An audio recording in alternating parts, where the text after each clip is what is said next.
ॐ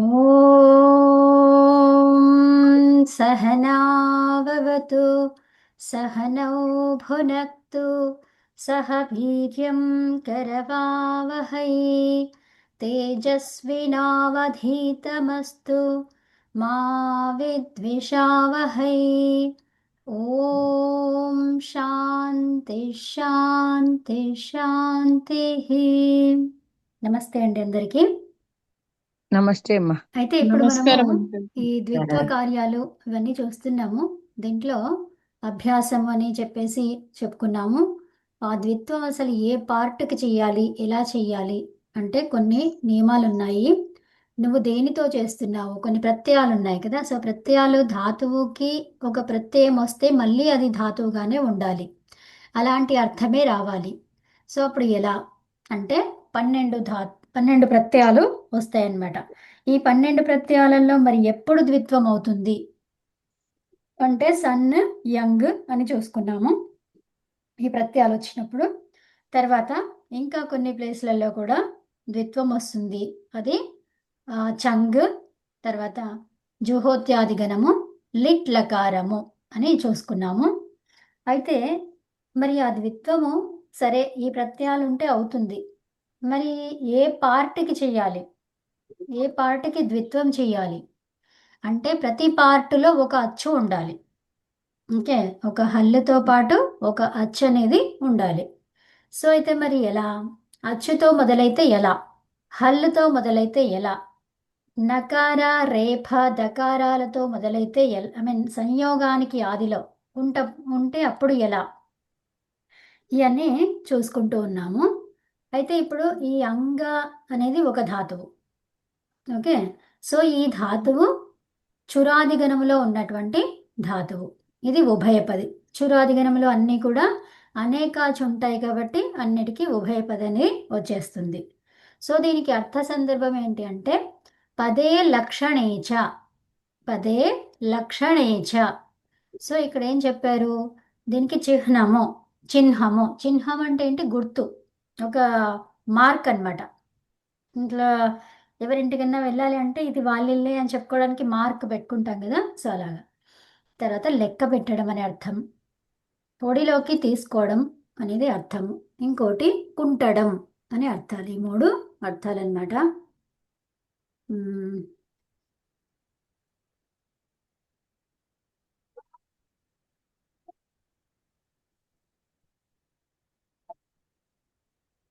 అయితే ఈ 3 అర్థాలు ఉన్నాయి దీనికి. నాలుగవది ఇది ఒడిలోకి తీసుకోవడం మూడవది, కుంటడం అనేది నాలుగవది.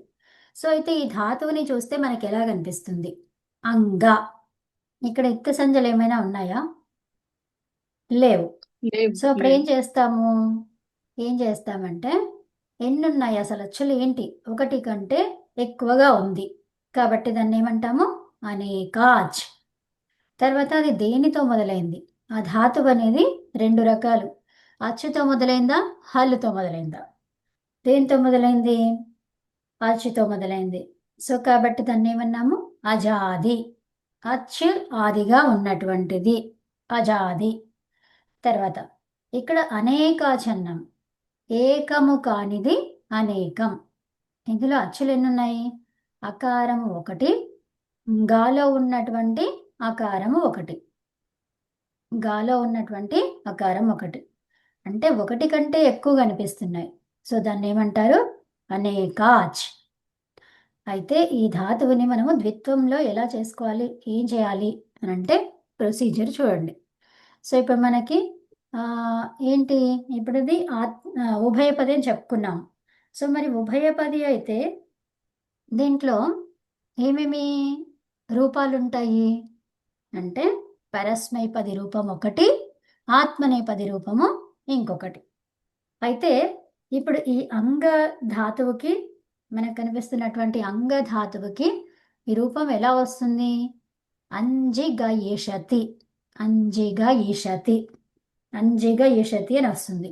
అంటే ఇక్కడ మనకు అర్థమైంది ఏమని, అయ్యు, అయ్యు అనేది వచ్చింది అక్కడ. అందులో అయ్యు ఎప్పుడైతే వచ్చిందో సో అది దానికి నిచ్చి తోడై ఉన్నది. ఎందుకు తోడై ఉన్నది? ఎందుకంటే ఇది చురాదిగణం కాబట్టి. చురాదిగణంలో ఏ ప్రత్యయం తీసుకురావాలన్నా నిచ్చెని కంపల్సరిగా పెట్టుకోవాలి. నిచ్చె లేకుండా వేరే ఇతర ప్రత్యయాలను తీసుకురారాదు. ఈ చురాదిగణం యొక్క రూల్ అది. ఓకే. సో చురాదిగణములో ఏ ఏ గణానికి కూడా మళ్ళీ షప్పు షన్ అవి తీసుకురాము మనం కదా. వేరే దాంతో చేస్తుంటే వాటిని తీసుకురాము.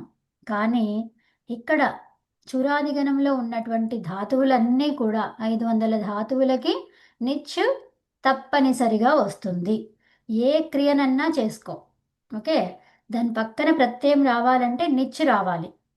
ఉంటే గాని అది పని జరగదు. ఓకే. సో ఇప్పుడు అంగా నిచ్చు సన్. ఓకే. సో ఇప్పుడు అంగాలో ఏమైంది? అంగాలో ఇలాగే ఉండిపోయింది. తర్వాత నిచ్ ఈ. ఎందుకు? ఇక్కడ ఇత్తు సంజ్ఞలు ఏమి లేవు కాబట్టి, మూలధాతువులో ఇత్తు సంజ్ఞలు ఏమీ లేవు కాబట్టి అది అలాగే ఉండిపోతుంది. సో అప్పుడు నిచ్చు ప్రత్యయాన్ని తీసుకొచ్చాము, ఎందుకంటే ఈ ధాతువు చురాది గణం కాబట్టి. మళ్ళీ సన్ ఎందుకు తెచ్చాము? నాకు ఈ రూపం కావాలి కాబట్టి. ఓకే. ఆ, ఈ ఎవరైతే వివక్ష, వివక్ష అంటే ఏంటి? వక్త. ఎవరైతే వక్త ఉన్నారో వారి ఇష్టం పైన ఆధారపడి ఉంటుంది. సో అయితే మరి ఆ వక్తకి ఏం కావాలి? ఇప్పుడు నాకేం కావాలి? ఏ రూపసిద్ధి కావాలి? నాకు ఇది కావాలి. అంజిగ ఇషతి అంటే ఏంటి? గుర్తు పెట్టడానికి ఇష్టపడుతున్నాడు, మార్క్ చేయడానికి ఇష్టపడుతున్నాడు అనమాట. సో అది రావాలి నాకు, ఆ రూపం కావాలి. అందుకని నేను సన్ను తీసుకురావాలి. అర్థమైనా? ఆ. సో అయితే ఈ సన్ను తీసుకొచ్చిన తర్వాత రెండు విషయాలు మనకు తెలుస్తాయి. ఏంటది? ఇది ఆర్ధధాతుకం. ఆర్ధధాతుకం అనగానే ఒకటేమో ఆర్ధధాతుకం, ఇంకొకటి ఆర్ధధాతుకం ఎలా అయ్యింది అది అంటే చెప్పుకున్నాం మనం. ఏంటది? తింగ్ షిత్ సార్వధాతుకం. అయితే ఇప్పుడు ఇది తింగ్ అవునా? సన్ అనే ప్రత్యయం ఉంటుందా తింగు ప్రత్యయాలలో? తింగు ప్రత్యయాలు 18. అందులో సన్ ఉందా లేదా చూడండి. తిప్ తస్ ఝి, సిప్ థస్ థ, మిప్ వస్ మస్. అందులో సన్ వచ్చిందా? రాలేదు. మీరు అన్మ్యూట్ చేసుకొని మాట్లాడకపోతే క్లాస్ జరగదు. కవిత గారు మీరు మేము మాట్లాడితేనే మాట్లాడుతున్నా, క్లాస్ జరుగుతుంది. వినిపిస్తలేదు మీకు. ఎందుకంటే ఇది ఉపన్యాసం కాదు కదండి. అవునా? అయ్యో యాక్టివ్గా ఉండాలి. కవిత గారు చెప్పండి, వినిపించిందా ఎక్కడైనా? మాట్లాడుతున్నానండి నేను చాలాసేపటి నుండి, మీకు నేను ఇప్పుడు వినిపిస్తలేనట్టు. చెప్పినటువంటి ఏమైంది? మీ దగ్గర నుంచి వాయిస్ లేదా? అన్మ్యూట్ లో ఉన్నారా? మ్యూట్ లో ఉన్నారా? మాకు లేదు. వినిపిస్తోంది మీ వాయిస్ సుందరి గారు. మీకు వినిపించట్లేదేమో. మాకు ఆపేద్దామా క్లాస్ మరి? అయ్యో పార్టిసిపేట్ కండి. తింగ్ సిత్ సారధాతు. ఆహా, మన సౌండ్ కవిత గారికి మాట్లాడేది వినిపిస్తలేదు. వినిపిస్తుందా? నమస్కారం కవిత మాన్య. గారు, వినిపించట్లేదు. వినిపించట్లేదు. నమస్కారం మాన్య. చాట్ పెట్ట వినిపించట్లేదా? చాట్లేదు. ఆ, అవును. నా శ్రూయతే ఉందండి. మీ మాట నాకు వినిపిస్తోంది. అచ్చా, ఇప్పుడు ఇప్పుడు వినిపిస్తుంది, మాకు అప్పటి నుండి వినిపిస్తుంది, కనిపిస్తుంది. కనిపిస్తోంది. ఓకే, రెండు. నాది వినిపిస్తుంది, మీ అందరిది కూడా నాకు ఇప్పుడు వినిపిస్తుంది. ఓకే. అయితే ఓకే. ఆ సో ఇప్పుడు అంగ నిచ్ సన్ ఇలా ఉంది. అయితే ఇప్పుడు అంగ అనేది అలాగే ధాతువుని అలాగే ఉంచేసుకున్నాము. నిచ్చులో ఇత్త సంజ్ఞలు ఏమైనా ఉన్నాయా? చుట్టూతోని నకారం ఎత్తు అవుతుంది, హలంత్యంతో చకారం ఎత్తు అవుతుంది, ఏ మిగులుతుంది? ఈ మిగిలింది. సో ఇప్పుడు అంగ ఈ అలా ఉంది కదా. అయితే తర్వాత ఇప్పుడు ఎప్పుడైతే నిచ్ లో ఏ మిత్ సంజ్ఞ అయింది? నకారం ఎత్. నకారం ఎత్తు అయింది, నిత్. నిత్. నిత్ ఎత్ పరంగా ఉంటే ఏమన్నాము? అతో లోపః. ఏమన్నాము? అతో లోప. అంటే ధాతువులో ఉన్నటువంటి చివరిగా ఉన్నటువంటి అకారానికి లోపం జరుగుతుంది. సో అప్పుడు ఏమైంది? అది మనకు అంగ్ అనా, అంగ్ ఈ ఇలా వచ్చింది. ఓకే. సో ఇప్పుడు ఈ అంగి అనేది నిజంతం అన్నమాట. ఈ నిజంతానికి సన్ను తీసుకొచ్చాము. అవునా? సన్ను ఆల్రెడీ పెట్టుకున్నాము, ఎందుకంటే మీకు ఇదొక్క స్టెప్ వస్తే మిగతాదంతా మీరు చేయగలుగుతారు. ఓకే. పైన స్టెప్ ఒకటి తెలియాలి మనకు. ఓకే. సో ఇప్పుడు అంగానిచ్చు సన్ అనేది తెలియాలి. తెలిస్తే ఇంక ఇత్తి సంజలు దానికి వచ్చేటువంటి ఆదేశాలు ఆగమాలు వాటితో మీరు చేసేస్తారు. ఓకే. సో అంగ్ ఈ సన్ ఇలా ఉంది. ఇప్పుడు ఈ సన్ అనేది ఏంటిది ఏం చెప్పుకున్నాము? సార్వధాతుకం అంటే తింగ్ షిత్ అన్నాము. మరి సన్నులో మరి ఇది ఆర్ధధాతుకం అని చెప్పడానికి తింగ్ అన్నాము. తింగులు ఏంటివి అసలు నాకేం తెలీదు. ఏం చెప్తారు మరి ఇప్పుడు మీరు? తింగ్ అంటే ఏంటి? ఆత్మనేపది పరస్మైపది రూప ఏంటివి అవి చెప్పండి ప్రత్యయాలు. తిప్పు తస్సు జీ సిప్పు తస్సు తా మిప్పు వస్సు మస్సు మీకు వస్మత్ ఆ, తా ఇట్టే తాపం తా సాతం ద్వం ఇడు వహి మహి. తర్వాత సో ఇప్పుడు దాంట్లో మనకి సన్ అనేది రాలేదు, వినిపించలేదు కదా. ఇప్పుడు తర్వాత షిత్ అన్నాము. షిత్ అంటే ఏంటి మరి? షకారమిత్. ఆ, ఇక్కడ షకారం ఎత్తు కనిపిస్తుందా మనకు? లేదు లేదు. లేదు. ఏం కనిపిస్తుంది మరి? నకారానికి ఎత్తు సంజ్ఞ. అవునా? మనకు కావాల్సింది ఏంటి? షిత్. షకారానికి ఎత్తు సంజ్ఞ కావాలి. షిత్ లేదు. ఇక్కడ ఏముంది? నిత్ ఉంది. అవునా? సో కాబట్టి అది సార్వధాతుకం కాదు అని డిసైడ్ అయిపోయిందా? అయింది. అయిపోయింది. సో అప్పుడు ఏం చేస్తాము? రెండే రకాలు, సార్వధాతుకమా ఆర్ధధాతుకమా. సో మరి ఇప్పుడు దీనికి ఏం పేరు వచ్చింది? శేషే అర్ధధాతుకం. అర్ధధాతుకం శేషః. ఓకే. అర్ధధాతుకం మిగిలిపోయింది. సో ఇది అర్ధధాతుకం. అర్ధధాతుకం అనగానే ఇంకా మనకి ఎన్ని విషయాలు గుర్తు రావాలి? సార్వధాతుక ఆర్ధధాతుక యోహతో గుణమన్న రావాలి, లేకపోతే ఇడాగం ఇట్టు రావాలి. ఉత్తమం. సో 2 సూత్రాలు గుర్తు రావాలి. అర్ధధాతుకం అనగానే 2 సూత్రాలు గుర్తుకు రావాలి. 3 రావాలి యాక్చువల్గా. ఓకే. సార్వధాతుక అర్ధధాతుకయోః పుగంత లఘూపదస్య చ తర్వాత ఆర్ధధాతుకస్యేడ్ వనాదేః. ఈ 3 సూత్రాలు గుర్తు రావాలి. అర్ధధాతుకం అనగానే మన మనస్సులో ఈ 3 సూత్రాలు వెలగాలి. ఓకే. సో అప్పుడేంటి? మూడోది ఒకసారి చెప్పరా? ఏంటమ్మా? మూడోది ఒకసారి చెప్పరా? పుగంత లఘుపదస్య తర్వాత ఇంకోటి మూడో సూత్రం. ఆర్ధధాతుకస్యేడ్ వలాదేః అంటే ఆర్ధధాతుకము ఉంటే ఇట్ వస్తుంది. మరి ఆర్ధధాతుకం ఎలా ఉండాలంట? వల్ ఆదిగా ఉన్నటువంటి ఆర్ధధాతుక ప్రత్యయము ఉంటే దానికి పూర్వములో ఇడాగమము వస్తుంది. సో మరి అది వల్ అంటే ఏంటి మరి అసలు? వల్ అనేది ఒక ప్రత్యాహారం. ఆ ప్రత్యాహారంలో ఏమున్నాయి అక్షరాలు అంటే యకారాన్ని వదిలేసి మిగిలిన వ్యంజనాలు అన్నీ. ఓకే. సో ఇప్పుడు మనకి ఇక్కడ ఏం వ్యంజనం ఉంది? నా కర్సర్ చూడండి. సకారం ఉంది. సకారం ఉంది. సకారం అమ్మా. గా ఎక్కడ ఉంది? నేను నా కర్సర్ చూడండి. రెడ్ కలర్ కర్సర్ కనిపిస్తుందా? ఆరెంజ్ కలర్ లో ఉంది లైట్ గా.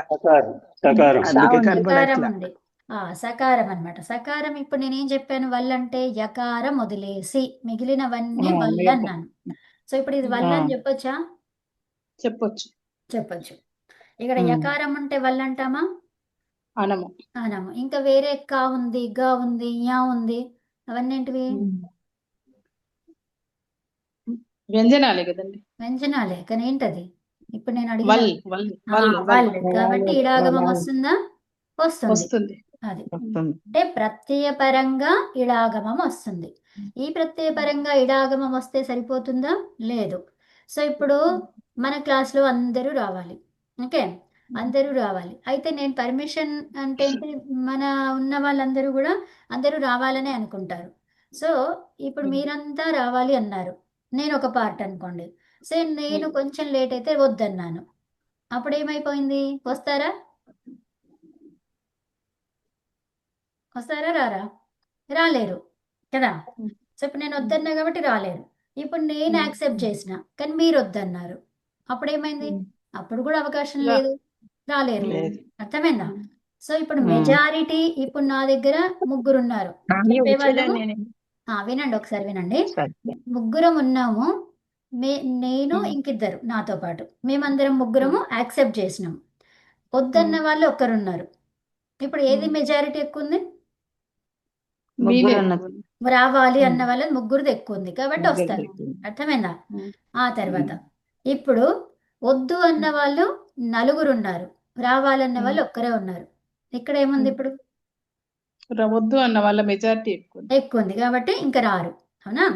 సో అలాగే ఇక్కడ ఈ సన్ ప్రత్యయం ఏం చేసింది? ఇడాగమనాన్ని యాక్సెప్ట్ చేసింది. ఓకే.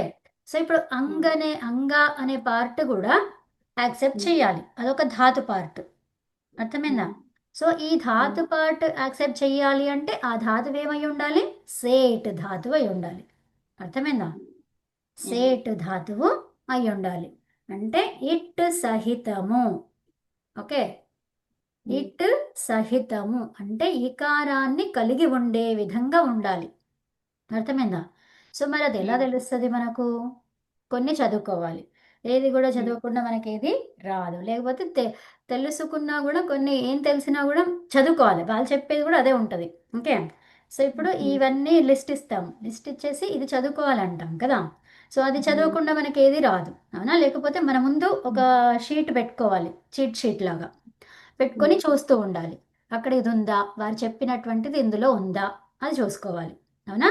సో రెండు రకాలు, మనము గుర్తు పెట్టుకోవడము, లేదంటే అక్కడ ఒక బోర్డు మీద రాసి పెట్టుకోవడం, గోడకి అతుక్కొని పెట్టుకోవడం, అది అంటేసుకోవడం కదా. సో అలా చేయాలి. అప్పుడు మనకి ఏంటి అనేది అర్థమవుతుంది కదా. సో అయితే ఇప్పుడు ఏం చెప్పాను నేను? ఈ అంగా ధాతువుకి అనేకాచి ఉంది కాబట్టి, అర్థమైందా? అనేకాచి ధాతువులన్నీ సేట్ అవుతాయి. అర్థమైందా ఇప్పుడు? అనేకాచి అన్నీ కూడా సేట్. ఏకాచ్ అనుదాత్తము అయితేనే ఏంటివి? అనిట్. అనిట్ అయితే ఏకాచ్ అనుదాత్తము ఈ రెండు ఉంటేనే అనిట్. అర్థమైందా? అనుదాత్తం ఒకటే ఉంటే అనిట్ కాదు, ఏకాచ్ ఒకటే ఉంటే అనిట్ కాదు, ఈ రెండు కలిసి ఉంటేనే అనిట్. అర్థమైందా? ఏకాచు అనుదాత్తం రెండు ఉంటేనే అనిట్. కరెక్ట్. ఇప్పుడు అనుదాత్తములో నకారం ఉంది, అనిట్లో నకారం ఉంది. అర్థమైందా? అది గుర్తుపెట్టుకోండి. అనుదాత్తము అనిట్. ఉదాత్తములో నా ఉందా? లేదు. లేదు. సో కాబట్టి ఏమంటారు దాన్ని? సేట్. ఓకే. అదే. సో ఇంతవరకు అర్థమైంది కదా. సో ఇప్పుడు అంగ్ ఈ సేట్ అది ఏంటి ఒక్కసారి చెప్పరా? సేట్ అంటే ఏంటి? అనుదాత్తంలో సేట్ ఉంటుందా? కాదమ్మా, ఒకటే గుర్తుపెట్టుకో. అనేకాచు ఉదాత్తం సేట్. ఓహో. అనేకాచు ఉదాత్తం సేట్, ఏకాచు అనుదాత్తం అనిట్. అంతే. మీకు గ్రూప్ లో పిక్చర్ ఉందమ్మా ఒకటి, అది చూసుకోండి, అది చూస్తా. నేర్చుకోండి. 4 4 ఉన్నాయి, అటు 4 ఇటు 4 అంతే. మంచిగా గుర్తుపెట్టేసుకోండి అవి. ఓకే. సో ఇప్పుడు అంగ్ ఈ అనేది ఏంటిది? ఇది నిత్య ద్వారా వచ్చినటువంటి ఈకారం. అవునా? సో ఇప్పుడు సన్న ద్వారా ఏమొచ్చింది? ఇడాగమము వచ్చింది. ఎందుకు? ఇది అనేకాచ్. అవునా? అంగి అనేది ఏంటి? అనేకాచ్. అవునా? ఒకటి కంటే ఎక్కువ అచ్చులు ఉండడమే అనేకాచ్. కాబట్టి ఇక్కడ ఇడాగమము వస్తుంది. ఎక్కడ అపోజ్ చేసేది ఏది లేదనమాట. సరే, ఇక్కడ రెండు దగ్గరల నుంచి ఎవ్వరు అపోజ్ చేయలేదు. ఇంకో థర్డ్ వ్యక్తి వచ్చాడు. ఓకే. థర్డ్ వ్యక్తి వచ్చేసి ఏం చెప్పాడు? లేదు, ఈ విధంగా ఇప్పుడు వీళ్ళు ఇందులో ఇలా ఉన్న వాళ్ళు రావడానికి లేదు, ఇలా ఉన్న వాళ్ళు రావచ్చు అని వాళ్ళేదో చెప్పిండ్రు. సో అప్పుడు ఏది బలమైంది ఇప్పుడు? విప్రతిశేతే పరం కార్యం బలమైందా? కాబట్టి అదే తర్వాత వచ్చిందే బలమైంది. అవునా? అంటే ఇప్పుడు మన ఇద్దరిది కదా కాకుండా ఇంకో థర్డ్ పర్సన్ వచ్చేసి ఇలా ఉంటే నాకొద్దు, నచ్చదు అని చెప్తాడు. సో అప్పుడు ఏమైపోయింది? అదే ఫాలో కావాలన్నమాట. అదే శాశ్వతం అయిపోయింది. అర్థమైందా? అదే నిశ్చయం అయిపోయింది. సో అలా అన్నమాట. అంటే మరి ఇక్కడ ఎవరైనా ఉన్నారా? ఇలా ఆపడానికి ఎవరైనా ఉన్నారా? ఉన్నారా అంటే ఇక్కడ ఎవ్వరు లేరు. అర్థమైనా? ఎప్పుడు ఉంటారు? ఉకారము రికారం ఉక్ ప్రత్యాహార వర్ణం ఉంటే అప్పుడు ఉండేది. అర్థమైనా? అది ఎప్పుడు? ఏకాచు ఉన్నప్పుడు. ఇందులో మనకు ఆల్రెడీ అనేకాచు. అనేకాచ్ ఉన్నప్పుడు ఏనివే ఎవ్వరు ఆపరు అవునా. సో ఏకాచ్ వచ్చినప్పుడు ఏంటి, ఏకాచ్ వచ్చినా కూడా ఒక్కోసారి ఏకాచ్ ఒక్కటే ఉంటే సరిపోదన్నాను అనిట్టు కావడానికి అవునా. అనుదాత్తం కూడా అనుదాత్తం ఉంటేనే అనిట్ అవుతుంది. కరెక్ట్, రెండు ఉండాలి అవునా. సో ఎట్ ఏ టైం రెండు ఉండాలన్నమాట, అప్పుడే అది అనెట్. అప్పుడు అది ఆ రెండు లేకుండా ఏదో ఒకటి ఉంటే అప్పుడు సేట్ అవుతుంది. అది సేట్ అయిపోయి ఏమవుతుంది, ఈడాగమనాన్ని యాక్సెప్ట్ చేస్తుంది. ఈ రెండు చేస్తున్నాయి, అప్పుడు ఎవరు వస్తారు, ఇప్పుడు ఇందాక చెప్పినట్టుగా ఉకార ఉక్కు ప్రత్యాహార వర్ణం ఉంటే అందులో ఏకాచే ఉంటే అక్కడ ఇడాగమము కాదు. అర్థమైందా ఇంతవరకు? ఓకే. సో ఇప్పుడు ఇది వేరేది తీసుకున్నాను. ఓకే. సో ఇప్పుడు మనకి ద్విత్వం ఎక్కడ చెయ్యాలి అవునా. ఇలా ఉంది మనకు, ఏముంది, అంగ్ ఈ ఈ సా. అయితే ఇప్పుడు ద్విత్వం చెయ్యాలి అంటే మనకు ఒక అచ్చు ఉండాలి అవునా. ఇప్పుడు మళ్ళీ ఇంకొకటి అజాది ప్రత్యయం కనిపిస్తుంది. ఏం ప్రత్యయం కనిపిస్తుంది, ఈ ప్రత్యయ పార్ట్ ఏంటి, ఇదంతా అన్నమాట. ఇప్పుడు ఇదంతా ఇది ప్రత్యయ పార్ట్. అర్థమైందా? ఈ ధాతువు ఎంతవరకు, ఇంతవరకే ధాతువు ఇది అవునా. ఆ ధాతువు అంతే. అయితే ప్రత్యయ పార్టులో ఎలా ఉంది, అచ్చుతో మొదలయ్యి ఉంది అవునా. సో ప్రత్యయ పార్ట్ అంతా కూడా అచ్చుతో మొదలయ్యి ఉంది. అయితే మనకి సన్ తీసుకురావాలి. ఈ సన్ కావాలంటే అభ్యాసంలో ఏముండాలి, అకారాంతం అవునా. అభ్యాసములో అకారాంతానికి ఇకారమాదేశం అని చెప్పుకున్నాం అవునా. చెప్పుకున్నామా లేదా? చెప్పుకున్నాం. ఏంటది, సన్ సన్యతః కదా, సని అతః అన్నమాట. అంటే అభ్యాసములో అకారాంతం ఉంటే, అభ్యాసములో ఇక్కడ మనకేముంది, ఏమొస్తుంది, ఒకవేళ ఇప్పుడు ఇలా చేస్తే అంగ్ అనే దాంట్లో ఇప్పుడు మనకి ఆని అచ్చుతో మొదలైంది కాబట్టి అది పక్కన పెడతాం అవునా. సో మరి అసలు ఏంటి, ఎలా చేయాలి అంటే మనకి ఒక అచ్చు ఉండాలి అందులో అవునా. మరి అచ్చు ఉండాలి అంటే అది పక్కది తీసుకోవచ్చు కదా, అలా తీసుకోవడానికి వీలు లేదు. అది ఎలా, ఎందుకు, ఇది ఎప్పుడైతే నువ్వు ద్విత్వాన్ని ఏ పార్ట్ చేయాలో మనకి తెలియట్లేదు, ఇంకా తెలుస్తుంది ఇందులో తెలియట్లేదు. అందుకనే ప్రత్యయ పార్టులో ఏముంది, ఎలా ఉంది, అచ్చుతో మొదలైంది ఉందన్నమాట. సో ఎప్పుడైతే ప్రత్యయము అచ్చుతో మొదలయ్యి ద్విత్వ కార్యక్రమము జరుగుతూ ఉంటుందో అప్పుడు దానికి రూపాతిదేశం కావాలి. ఏం కావాలి, రూపాతిదేశం. సో రూపాతిదేశం అంటే ఏంటి మరి, అంటే రూపములో ఈ ధాతువు మనకి అంగ్ ఇలా ఉందా, స్టార్టింగ్ లో ఉందా, ధాతువు ఏంటి, అంగా అంగా కదా. ఆ అని చెప్పొద్దు, ఎందుకంటే అది అనునాసికం లేదు, దానికి ఇత్తు సంజలు ఏవీ లేవు అవునా. అంగా అంగా ఉంది. సో ఈ అంగా అనేది రూపాతిదేశం అయితే పూర్వరూపం వస్తుంది మన స్థానివత్ భావము వస్తుంది. అర్థమైందా? ఆ స్థానివత్ భావమే కావాలి ఇక్కడ. అర్థమైందా? ఎప్పుడు అజాది ప్రత్యయము పరంగా ఉండి ద్విత్వము చెయ్యడము అనేది జరిగితే, ఓకే, ద్విత్వం చెయ్యడము అనేది సంభవిస్తే అప్పుడు ఏం కావాలి, పూర్వరూపం రావాలి, రూపాతిదేశం కావాలి. ఈ రూప అతిదేశము అంటున్నాం, అతిదేశ సూత్రాలు అంటున్నాం. అతిదేశం అంటే ఏంటి, ఆతిదేశికము అంటున్నాం. ఏంటి అసలు అంటే రూపం చేంజ్ అవుతుంది, చేంజ్ అవ్వడం అనమాట. సో చేంజ్ లో ఏదన్నా కావచ్చు, కొత్తదే కావచ్చు లేకపోతే పాతదే రావచ్చు, చేంజ్ అనేది ఉంది అక్కడ అవునా, మార్పు. సో మార్పు అనమాట. ఆ మార్పు ఏంటి, స్థానివత్. ఎలా మార్పు చెందాలంట, ఇష్టం ఉన్నట్టుగా చేయొచ్చా, కాదు, స్థానివత్. స్థానిలో ఎలా ఉంది, అంగా ఉంది, అలా మారిపోవాలి. ఓకే, రూపము మారాలి, ఎలా మారాలి, స్థానివత్. అర్థమైందా? సో ఇప్పుడు మనకి అంగ అనేది వచ్చింది. అంగ ఈ ఇట్ సా. ఇట్ సాలో మరి ఏం చేస్తాము, టకారానికి ఏం చేస్తాం అక్కడ, హలంత్యం. సో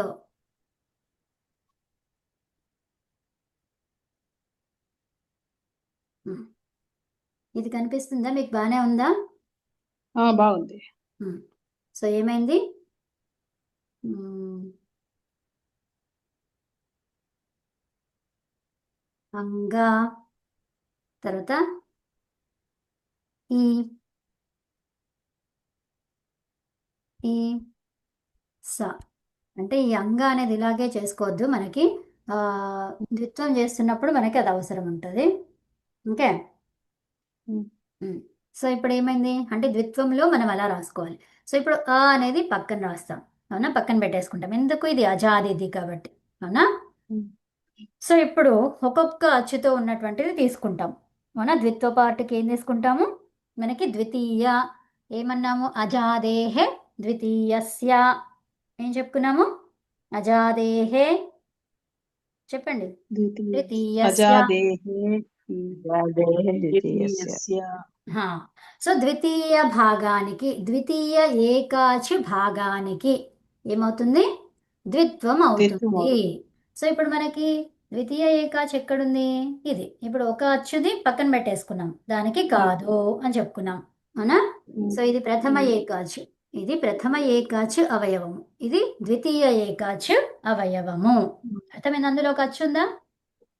ఉన్నది. ఉంది. సో ఇప్పుడు అది ద్వితీయ ఏకాచి అవయవం అయిపోయిందా? అయిపోయింది. అయిపోయింది. సో ఇంకా మళ్ళీ మనకు వేరేవి అవసరమా? అవసరం లేదు, ఒకటి రెండు చాలు అంతే. రెండోది కావాలి మనకు ఎక్కడికి వెళ్ళి, కదా? సో ద్వితీయ ఏకాచ్ భాగానికి ఏం చేయాలి?